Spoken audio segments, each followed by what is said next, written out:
Hello everyone and welcome back to another session of Elden Ring PvP and another weapon showcase.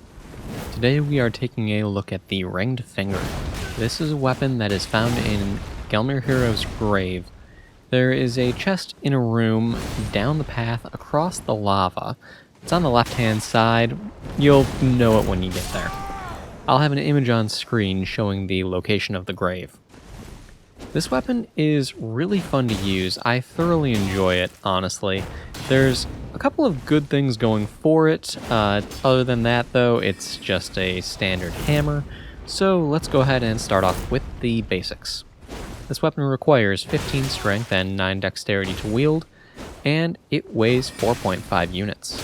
The skill of the weapon is Claw Flick, and you are stuck with it. You cannot change it. It is a somber weapon. At plus 10, it has a physical base damage of 296, a B scaling in strength, and a D scaling in dexterity.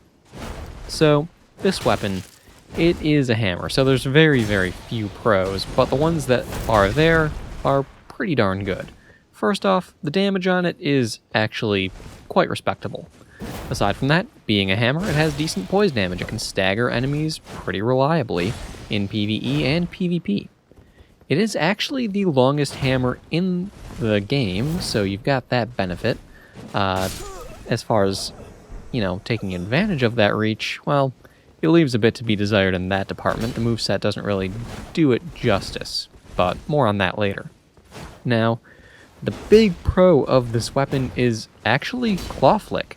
It's actually a surprisingly viable skill now, because of a change that they made with patch 1.07. Specifically, the patch actually increased the amount of knockback caused when you are using the skill on the initial part where the finger starts to grow. So with the skill, the finger will grow, and when it's fully swollen, it releases the flick, and it sends your opponent flying. It's pretty fun. The thing with that was changed, like I was saying, is the knockback on the swelling portion of the animation. That bit of knockback was increased dramatically, and that makes this weapon's skill pretty dangerous, actually. The thing with it is that swelling animation, if you hit your opponent with the knockback, you're pretty much guaranteed to stagger them. The only time you won't be able to stagger your opponent with that swelling animation is if they have 133 poise. So unless your opponent is rocking full bull goat, and, not very many people do rock the full set, they usually have a different helmet, well, needless to say, you can stagger them with that animation. And if they are staggered with that animation, you're also guaranteed to hit with the flick. So you can actually trade hits with that extremely reliably. On top of that, though, what also makes it able to trade hits is the fact that it has pretty amazing hyper armor. With that animation, from start to finish, you have enough hyper armor to tank all but the largest of weapons in the game. And even with tanking the largest weapons in the game, you can still do that. It's really just when they have specific skills on them. So for example, you can actually tank a fully charged two-handed R2 from a colossal weapon, and you'll be fine. You won't get staggered. What you can't tank is a fully charged Warcry R2 from a colossal weapon, but Warcry on anything smaller you can tank. You won't be staggered by it, and that lets you trade hits, which is pretty great. Now, that all said, there are a couple of cons to the weapon. Of course, the moveset, it's a hammer. It doesn't really take advantage of the reach. It doesn't have a good moveset for that. It's got some wide swings, and that's all well and good, but you see me doing a lot of backstep attacks because those have a good, they've got a good hitbox on them. They have a good bit of speed to them. Overall, I think those are probably some of the best attacks on the weapon outside of jump attacks and the skill. So take from that what you will. Aside from that, one issue I do have with Claw Flick is that even though the finger gets absolutely massive, it doesn't really reach out as far from you as you would expect it to it's a little bit disappointing in the reach department. So it is what it is.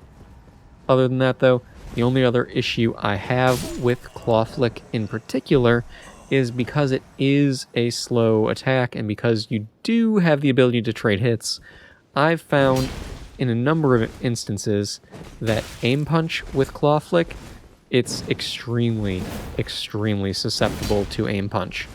If you guys want to take a look of a good example of aim punch causing it to go haywire, I would recommend taking a look at the video that I'm going to link in the description and the comments, where I fought against someone named Elden Waifu.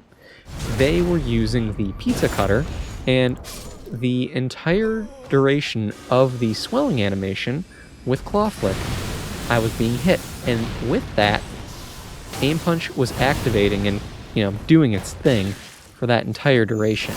This weapon is so ridiculously susceptible to it. You gotta see the video, honestly. It is what it is. That's just something you have to expect with this weapon. It comes with the territory of such a long, slow attack that has active frames like that. So, it is what it is. It's not a huge deal. The weapon is still really, really fun to use. You'll have a lot of people who fight against you that don't take the fight seriously because the weapon is kind of a meme. It really just has that kind of vibe, and I totally get why. The jokes write themselves when you use this thing. So, people don't take it seriously, and if you're proficient with the weapon, you can take advantage of that. People don't expect you to be able to hyper armor through an attack. They don't expect to be staggered so easily by it, and that makes it so that they underestimate it, and it makes the fight a little easier on your part. But either way, there is one fight left in the video following this. I hope you guys have enjoyed this video and found it helpful in one way or another. If you did enjoy the video, then please do all the YouTube things for me, like, subscribe, and all of that good stuff, and I will see you all next time.